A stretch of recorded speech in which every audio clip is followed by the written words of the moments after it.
Tinututukan ng House Committee on Justice ang mga panukalang batas na layong bumuo ng isang Joint Congressional Commission sa Justice System Reform ng bansa na siyang magsasagawa ng komprehensibong pagsusuri sa justice system ng bansa. Si Julian Bunag sa detalye.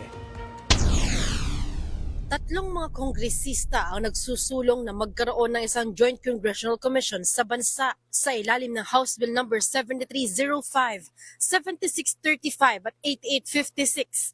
Isinusulong ni Naakbayan Party List Representative Chel Jokno, Mamamayang Liberal Party List Representative Laila De Lima at ni dating One Tahanan Party List Representative Nathaniel Oducado ang pagkakaroon ng Joint Congressional Commission sa justice system ng bansa. Dito ipinahayag ni Representative Jokno ang kanyang galak sa paghahain din ng kanyang mga kapwa-kongresista ng kaparehong panukala sa bahagi ng mga kinatawan mula sa sektor na may kinalaman sa pagtataguyod ng hustisya sa bansa. Suportado ito ng Public Attorney's Office o PAO. Anila maaaring makatulong ang JCC sa mas maayos na pagresolba ng mga kaso sa bansa.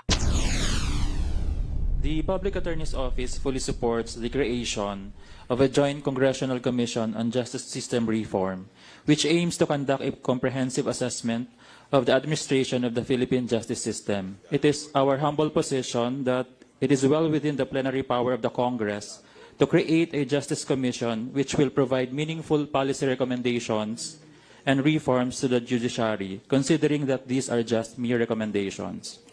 As an agency that provides free legal assistance to the poor, the underprivileged, and the oppressed, the PAO welcomes the creation of a JustCom, which will identify the root causes of delays in the resolution of cases, evaluate existing rules to ensure both fairness and efficiency, and examine barriers that prevent vulnerable sectors from accessing justice. Sang-ayon din dito ang Bureau of Corrections. Anila maaaring makatulong ang panukala sa prison overcrowding sa mga malalaking kulungan sa bansa.